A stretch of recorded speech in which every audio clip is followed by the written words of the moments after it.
Let's talk about what we're doing to white people. There's been something going on for a while now that we're being told not to notice.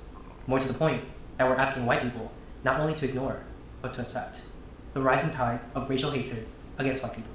In the past decade, there has been a noticeable cultural shift in what constitutes acceptable speech as it relates to white people. Back when I was a kid, in the early 2000s, the mainstream American culture preached about respecting each other's differences and not seeing color.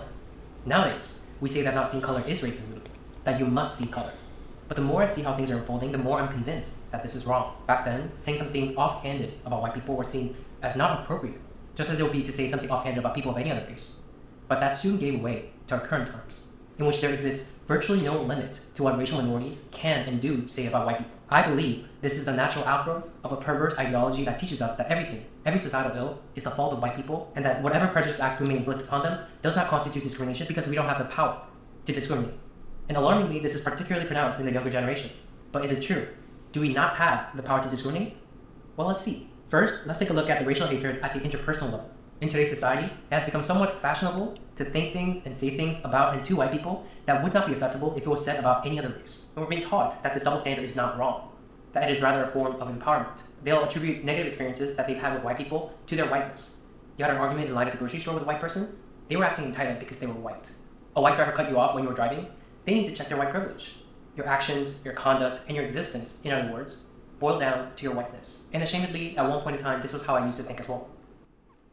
That's what I've noticed as well. And it's just a bunch of bullies. It's classic bullying behavior. And they don't even find it ironic that if white people were saying the same things about them that they're saying about white people, they'd be upset. They'd call the white person racist.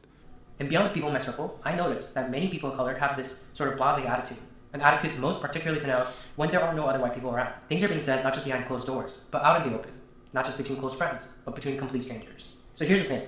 This is something that I've experienced countless times, so I know that there are other people who are experiencing it too.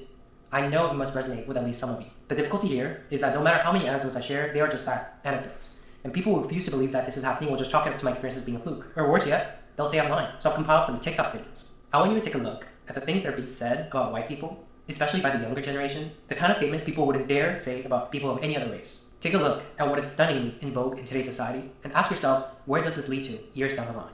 You have a token white, and you're hanging out with your friend group of color. You need to ask permission from everybody in the group to bring your white friend. Like, don't just bring them. I might not be in the mood to deal with white shenanigans that day. That's all I'm saying. And another thing, it feeds into their ego. Like, don't let them think they're a good white person. Accomplices ask, how can they support Black and Indigenous people? Wow. Wow. Wow. Wow. Wow. Wow. Wow.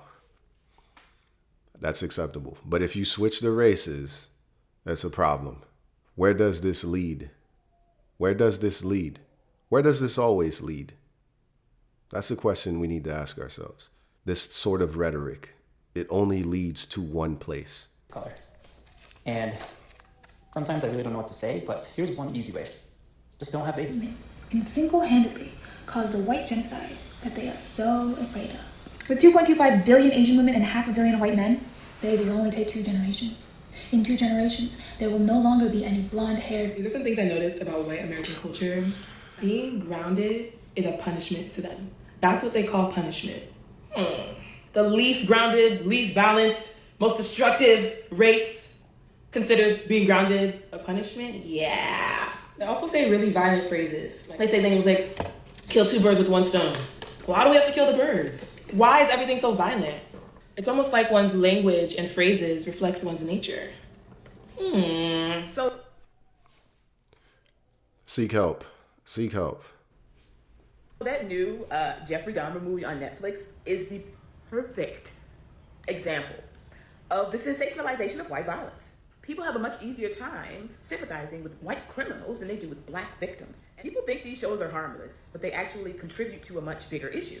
It contributes to the viewpoint that white people are less violent than everyone else, and white violence is something to be consumed in media, and that's it. What is with Caucasian people and like their inability to like read a fucking room? Like, y'all act like you don't understand shit because y'all be the first ones during a conversation about the Holocaust to get so mad when Black people be like, you do realize that the original Jewish people were Black, right? White people do not need to to anybody about us all bleeding red, because baby, you all are the people that need to learn that lesson. Clearly, history shows that you all are the people that like to pillage and eradicate, enslave and oppress, attempt to suppress greatness because you all simply don't have it. Right? Here go y'all cum goblins who don't even live in the fucking city. Which, by the way, the Q-tip people are the last ones to ever talk about somebody stealing anything. Y'all wouldn't be in this country had it not been for y'all stealing it. So y'all are more focused on people looting and trying to get necessities and things that they need. And yes, a TV is a fucking necessity thing. But you feel like you're better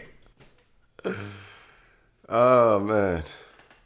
than because people are out here stealing and you would never. First of all, if you are a male monster, that is how your ancestors got everything, from stealing. People are. And that's a behavior that's very common among white women.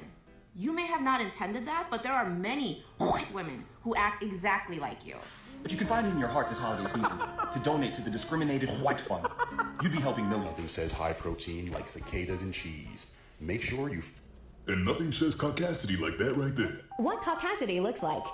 Roaming Asian grocery stores like it's an amusement park. Explain to me why white people don't wear shoes outdoor, but wear shoes inside. We're both white women. We are inherently a danger in spaces for Black, Indigenous, and other people of color simply by existing.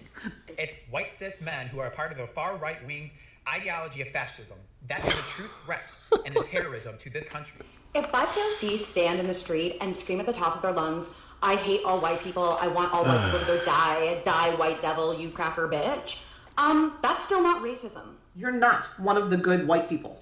Stop separating us from the bad white people. Don't sit out there in comments and say, we don't claim them. We are them. We are the ones shooting up schools. We are the ones raping people, the ones enslaving people. And I'll say it. I hate being white. Which means I'm one of the good ones. All white people are inherently racist. Yeah. Can you be racist against white people? Based off of the definition of racism, yes, but it's not gonna hurt them and hurt their opportunities like it does people of color. Well, technically you can. It's not like an issue. You can't oppress the oppressor.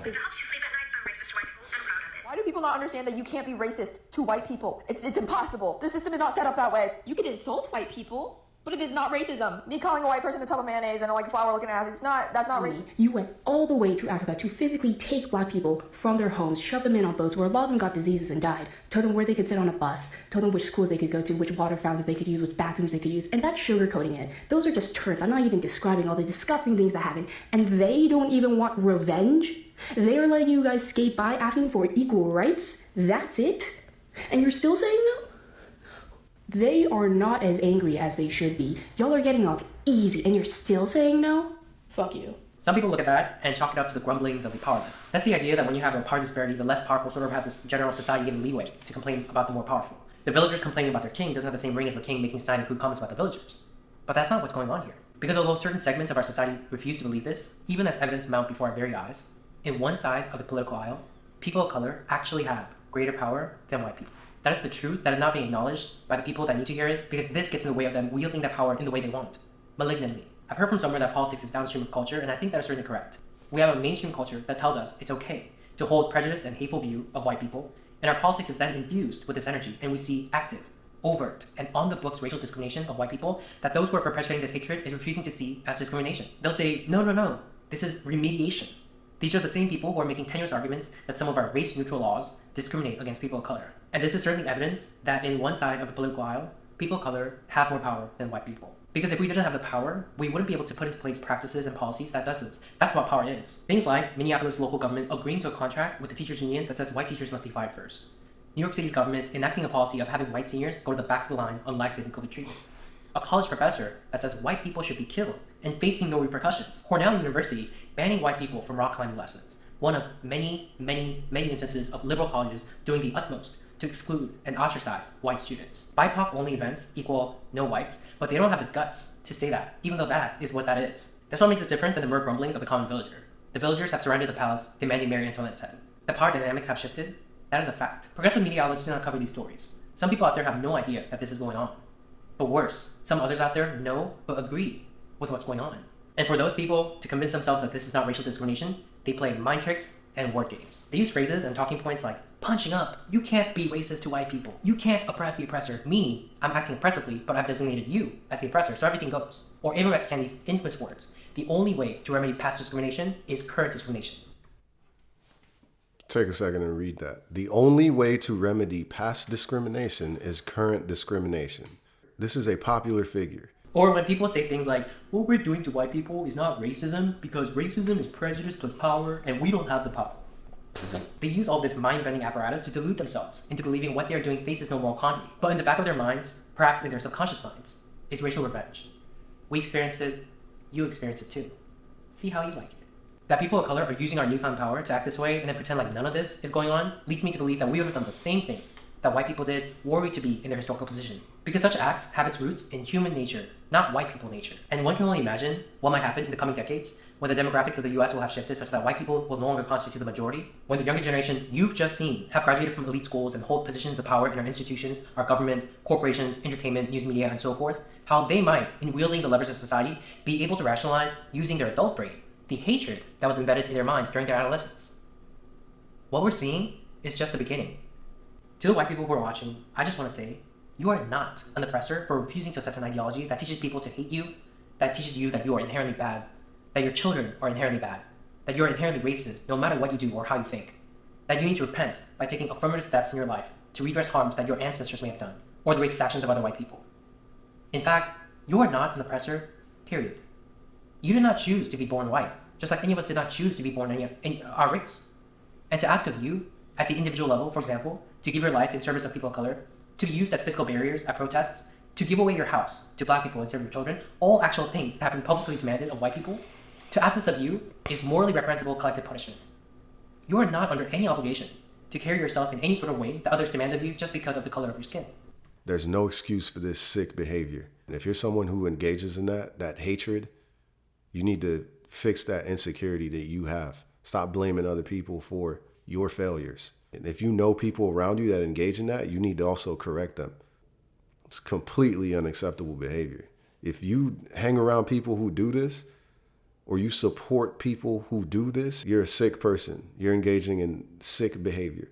Just ask yourself, what would you do if the shoe was on the other foot? What would you call a white person who was doing the same thing that these other people were doing in this video? These people are truly an embarrassment. Let me know what you guys think below in the comments. But anyways, that's the video. Make sure to like and subscribe, and I'll see you guys later. Peace.